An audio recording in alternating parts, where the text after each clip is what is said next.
Saludos a cada uno de ustedes, hermanos, en el nombre del Señor Jesús.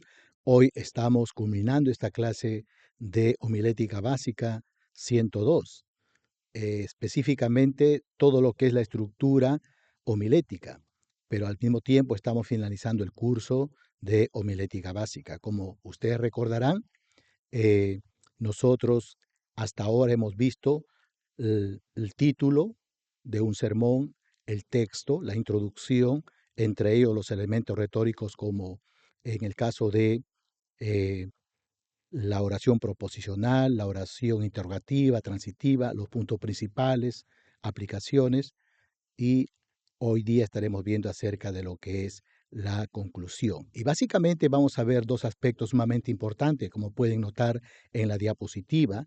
Vamos a ver acerca de la definición de la conclusión y formas de conclusión, en primer lugar, y luego, en segundo lugar, en otro video veremos los principios para la preparación de la conclusión. Así que, por favor, acompáñenme a un momento de oración. Soberano Dios, en esta hora te adoramos y bendecimos tu nombre. Te damos gracias porque tú eres bueno. Gracias por tu misericordia, tu bondad. Gracias porque tú eres santo, justo. Tú eres el Dios que nos sustentas, nos provees. El Dios también que nos exhortas, nos corriges, nos reprendes. Gracias, Señor, porque en realidad tú quieres que cada uno de nosotros, los que predicamos tu palabra, seamos personas que dependamos del Espíritu Santo, de lo que dice tu palabra, y también que nos capacitemos, nos preparemos, siempre buscando la excelencia en Cristo. Señor, gracias, te adoramos y bendecimos tu nombre. En el nombre de Jesucristo. Amén. Bien, entonces vamos a comenzar con esta primera parte que tiene que ver con la conclusión, y ahí veremos definición y formas de conclusión. Empecemos entonces con el primer aspecto, definición de la conclusión. Debido, hermanos, a que cada sermón precisa de unidad y de propósito, el predicador, al comenzar el sermón, debe disponer a conseguir un objetivo con el sermón. Claro, no puede estar teniendo varios objetivos en el sermón. Un objetivo específico. Este objetivo debe ser claro y preciso y debe controlar todo lo que el pastor dice en su discurso, de manera que las varias partes del mensaje se muevan hacia el mismo objetivo definido y específico. El pastor James Bragan define la conclusión en los siguientes términos. Él dice lo siguiente: la conclusión es el punto culminante de todo el sermón, en el que el constante objetivo del predicador llega a su meta en forma de una poderosa impresión. Esta definición me parece muy buena de parte de Braga. Es preciso decir que la conclusión no es un simple apéndice del cuerpo del sermón, ni tampoco una serie de superficialidades sin relación con el mensaje, sino una parte integral del sermón. Es la parte final del sermón donde todo lo que ha sido anteriormente expresado es concentrado en fuerza o intensidad para producir un fuerte impacto sobre los oyentes. Por ende, la conclusión no es el lugar para introducir nuevas ideas o argumentos. El único propósito de la introducción es enfatizar, reafirmar, establecer o finalizar aquello que ya ha sido declarado en el sermón, con el objeto de hacer frente patente ante los oyentes el principal objeto del discurso. Sin lugar a duda, hermanos, la conclusión es la parte más potente, más poderosa de todo el sermón. Si se hace pobremente, puede debilitar o destruir el efecto de las divisiones principales que se ha expuesto en el desarrollo del sermón. Por otra parte, una buena conclusión puede, en cierto sentido, compensar tal vez las deficiencias de otras divisiones principales del sermón, o servir para potenciar la impresión que las partes del sermón puedan haber ejercido sobre la congregación. Debido, hermanos, a la vital importancia de la conclusión, el pastor, el ministro o el predicador debiera poner el máximo cuidado en su preparación y buscar de todas las formas posibles que la impresión final sea poderosa y efectiva. En otras palabras, la conclusión, por así decirlo, es el brocho de oro con el cual se debe remarchar el mensaje. Es el blanco al cual apunta todo el resto del mensaje. Son las últimas palabras las que indican si el mensaje ha sido una derrota o ha sido un triunfo. Por lo tanto, lo que no se logre en la conclusión no se obtendrá jamás. Alguien dijo, un director de coro acostumbra decir a los integrantes, la primera y la última parte de un programa decide en su mayoría el éxito de la presentación. Pueden notar ahí en la diapositiva, hemos tratado de poner una imagen de un director de una orquesta sinfónica. Este director advierte a sus integrantes de esta orquesta sinfónica. La primera y la última parte de un programa decide en su mayoría el éxito de la presentación. Esta verdad se debe a que los oyentes recuerdan más la primera y la última impresión. Pero es triste ver y escuchar que en muchos de nuestros sermones, la introducción y la conclusión reciben menos preparación, dedicamos menos tiempo. Oh hermanos, qué desafío para los que predicamos la palabra de Dios. Por eso, hermanos, dediquemos tiempo y la atención debida, pidiendo al Señor que nos guíe en la preparación de la conclusión. Entonces, habiendo visto lo que es la división de la conclusión, vamos a ver lo que es las formas de conclusión. Hay varias formas de concluir un sermón, un mensaje.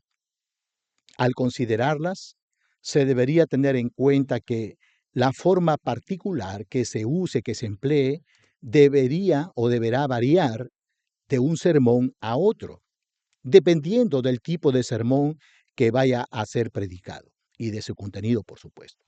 Así también del estado de la condición de los oyentes.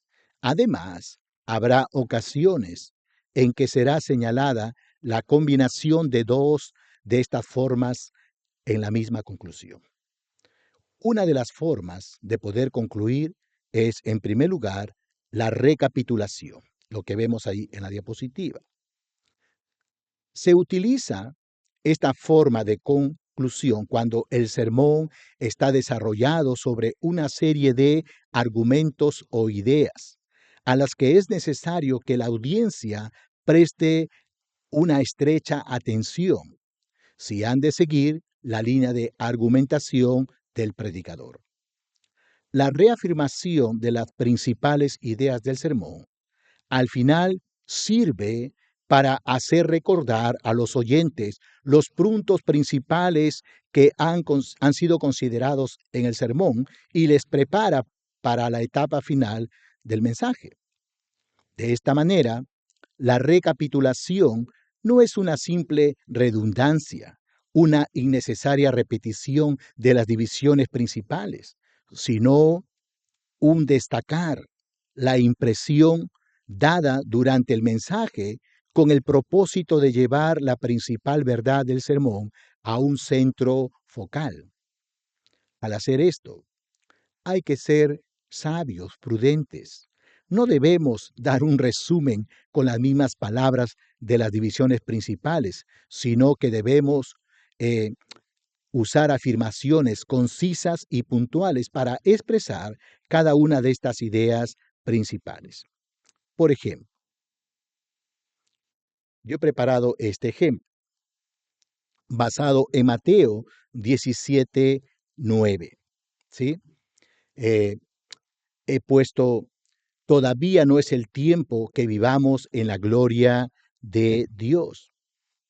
Ustedes, cuando leen todo este pasaje, especialmente del 1 hasta el 9, se darán cuenta que el Señor Jesús había tomado a Pedro, Juan y Jacobo y los llevó a un monte más conocido como el monte de la transfiguración, que es el monte Hermón.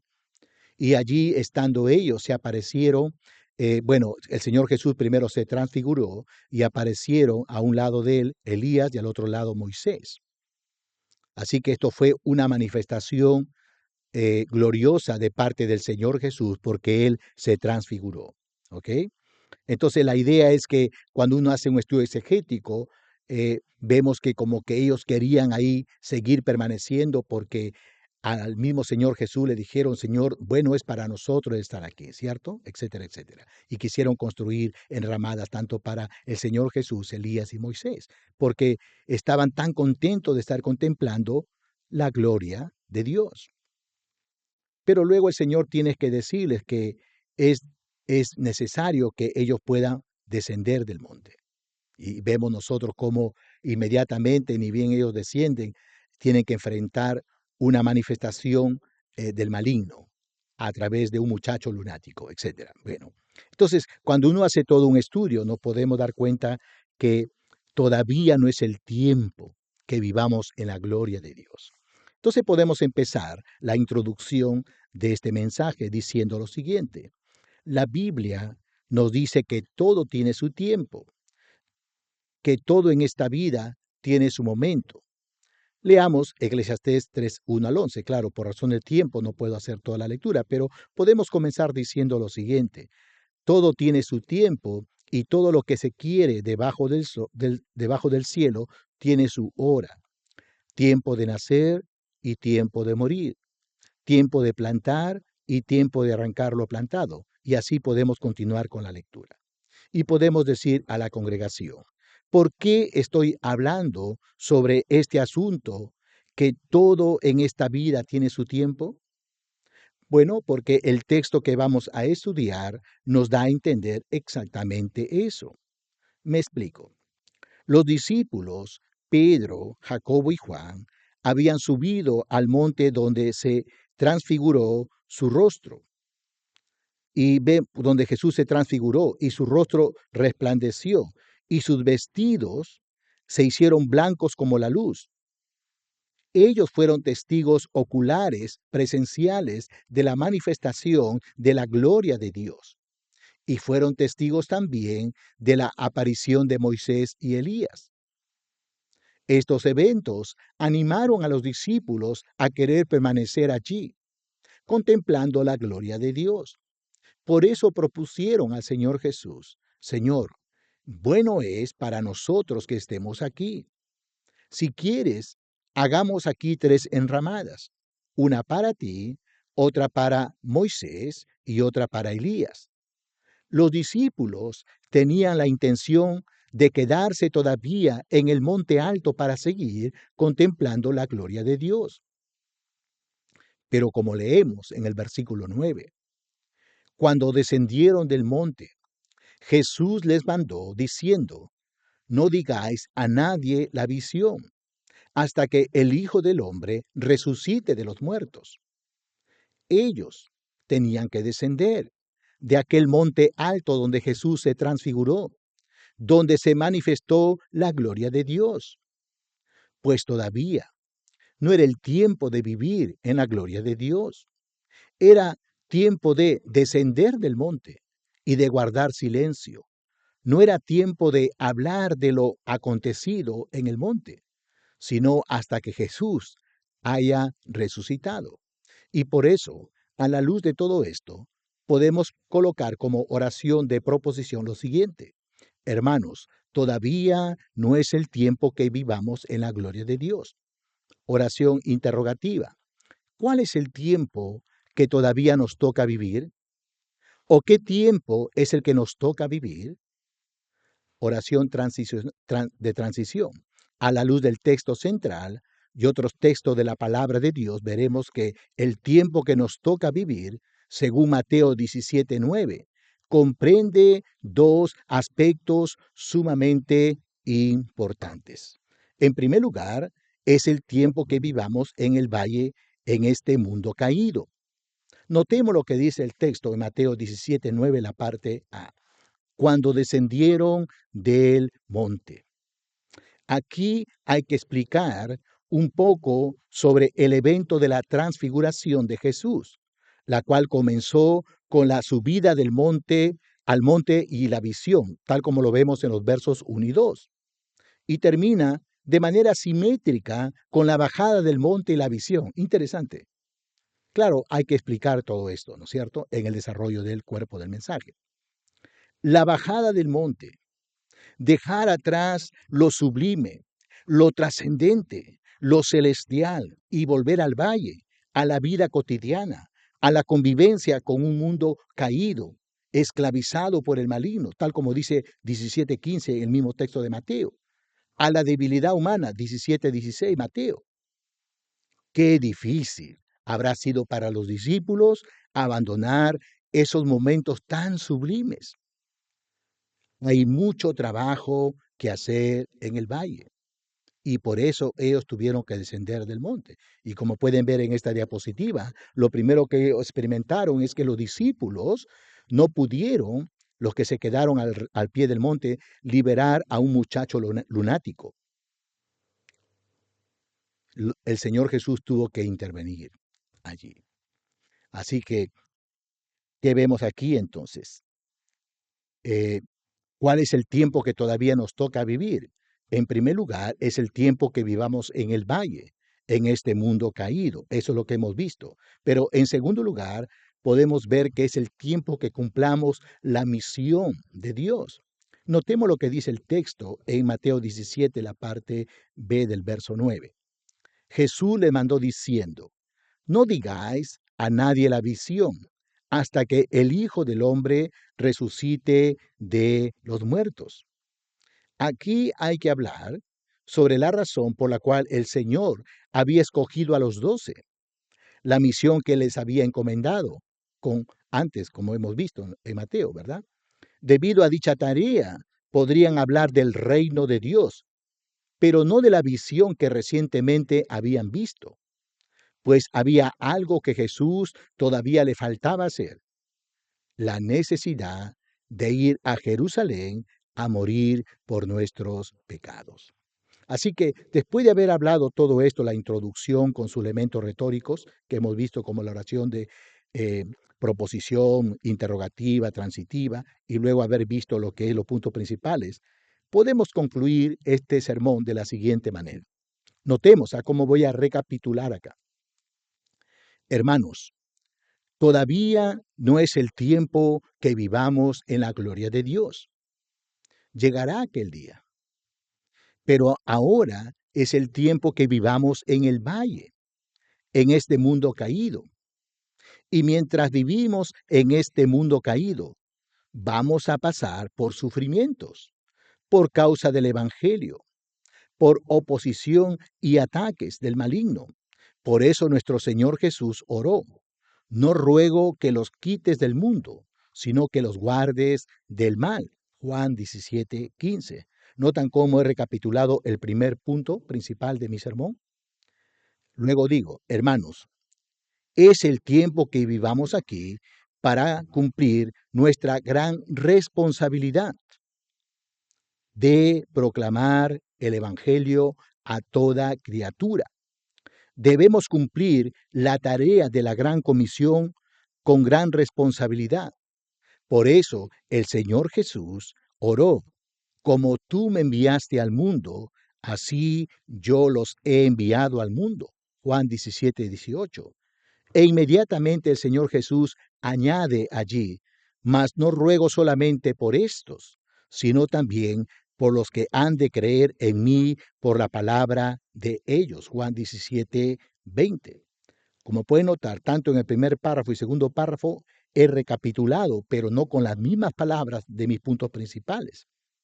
Y luego podemos concluir diciendo lo siguiente: por tanto, hermanos, todavía no es el tiempo de vivir en la gloria de Dios, y puesto que Jesús ha resucitado de entre los muertos, hagamos nuestra las palabras del apóstol Pablo en Primera de Corintios 15:58.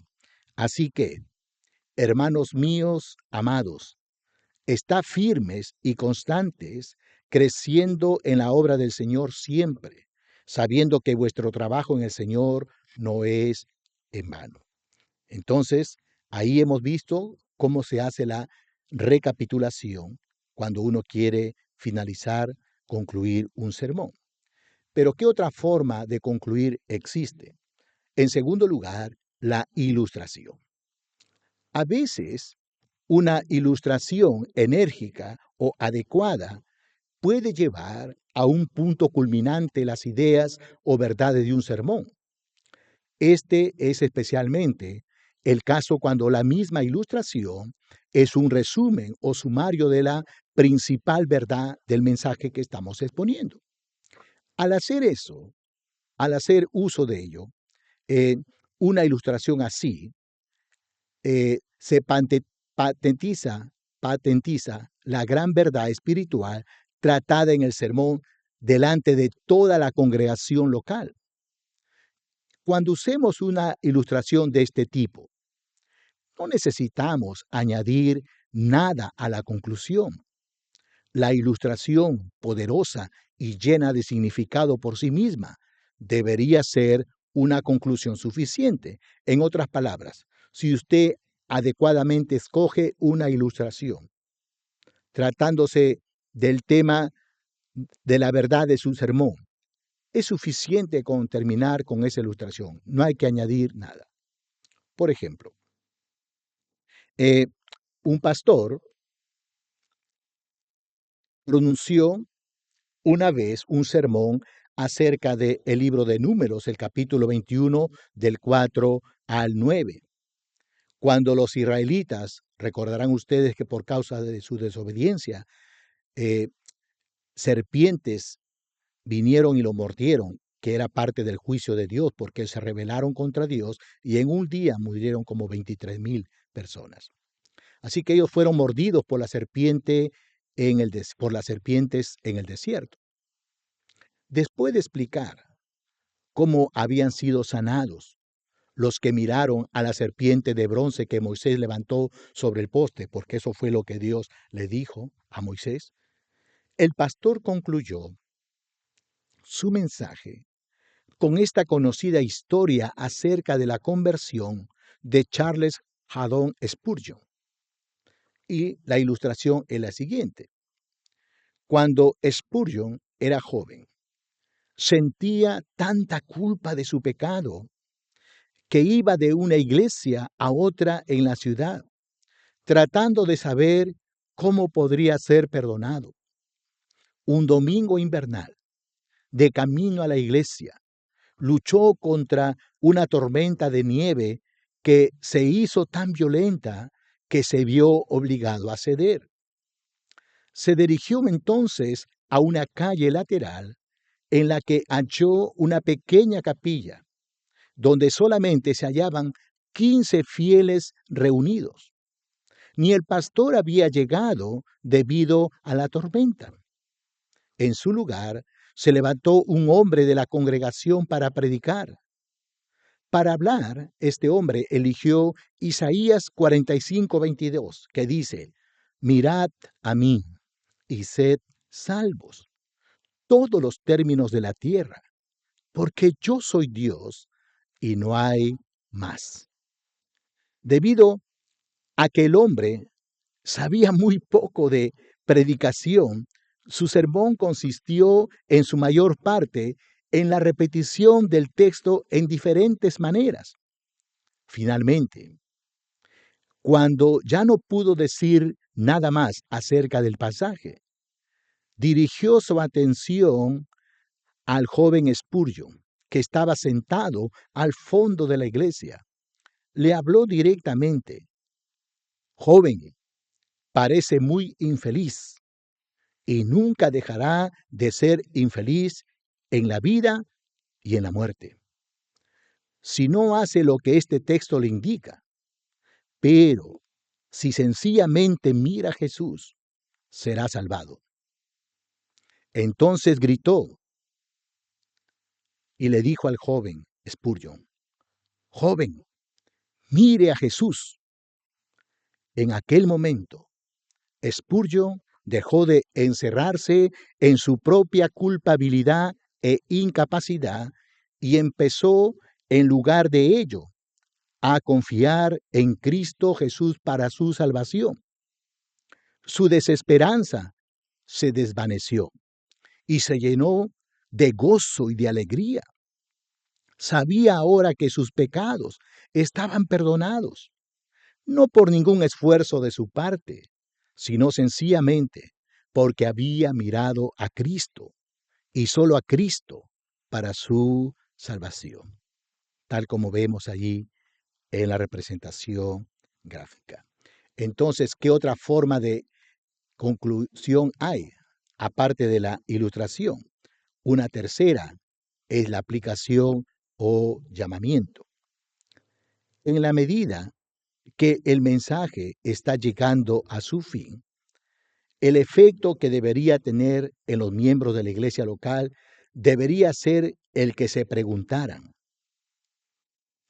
¿qué es lo que esta verdad tiene que ver conmigo, con mis relaciones en la casa, en el trabajo, en la iglesia, en la escuela y en mi vida y conducta diarias? Claro, es muy importante que el creyente no piense que el día que entregó su vida a Cristo y se convirtió al Señor, ya adquirió toda la plenitud de la vida cristiana. Sabemos que eso no es así. Allí recién empieza su vida cristiana. Por ello, el predicador debería terminar muchos de sus sermones con una aplicación directa o con un llamamiento en el que pida una respuesta a las verdades dadas en el sermón. En algunas ocasiones, la aplicación más eficaz es la recapitulación del pensamiento central del sermón mediante la repetición de la proposición o idea homilética que hemos visto. En otras ocasiones, el pastor podría usar 2 o 3 principios del pasaje que ha sido expuesto para llevar el discurso a su conclusión, ya que estos principios permanentes están siempre relacionados con la vida. No tienen que ser desarrollados, sino hay que hacer un breve comentario en relación con cada uno de ellos. Sí, y eso será más que suficiente. No hay que hacerlo de una manera muy ampliada. Ahora, ¿qué es con respecto a los inconversos si asisten a una reunión así? Bueno, debemos hacer una aplicación directa y positiva. Preguntarles: ¿cuántos desean entregar su vida a Cristo? ¿Cuántos desean ser transformados por Jesucristo? De nada valdría convencer la voluntad y la mente sin darle la oportunidad de expresarse. Es el momento en el que anhelamos que el Espíritu Santo convenza de pecado al inconverso y pueda rendir su vida a Jesucristo. Entonces, después de haber visto esta tercera forma de concluir un sermón, veamos una cuarta forma: la motivación. La conclusión debe ser el momento para que los oyentes no solo den respuesta a su obligación moral, sino también hay que darles un incentivo para responder personalmente al reto que se les ha presentado. Este incentivo tiene o puede tener una gran variedad de formas. En algunos casos, los que predicamos la palabra tendremos que infundir en los corazones de los oyentes un temor por la desaprobación divina hacia las malas acciones o los malos pensamientos. En otras ocasiones, debemos apelar a ideales como el amor hacia Dios y al hombre, valor y fortaleza, integridad y pureza, nobleza y respeto propio. Cualquiera que sea el enfoque adoptado, deberíamos proponer persuadir a la audiencia a que responda positivamente a las demandas de Dios sobre ellos. Sea cual fuere el propósito del sermón, debemos recoger en la conclusión todas las principales líneas de pensamientos aparecidas en el sermón, con el propósito de provocar una respuesta personal. Es este el propósito por el que se proclama un sermón bíblico, pues demanda una respuesta apropiada de parte del oyente, de parte del individuo, bien en actitud o bien en acción. Por eso, hermanos, como predicadores, deberíamos dar una cuidadosa atención a la conclusión, de manera que en los vitales momentos de toma de decisión, nuestras palabras puedan ser lo mejor dirigidas y lo más eficaces posible. Sin embargo, es un error garrafal pensar que un sermón tiene que terminar con un llamamiento emocional o patético, en el que el predicador se lanza a una calenturienta excitación o a un estado emocional tal que manipula el asunto y empieza a manipular las emociones. Lejos de jugar con las emociones, un final natural, sencillo y apacible es, por lo general, mucho más impresionante y eficaz. También es preciso indicar que las reprensiones y las advertencias solemnes podrían ser recibidas por la congregación con mejor actitud si se pronuncian con tierno afecto, con ternura, que con aturdidoras denuncias y vehemencia. Que el Señor, hermanos, les bendiga. Hasta el próximo video.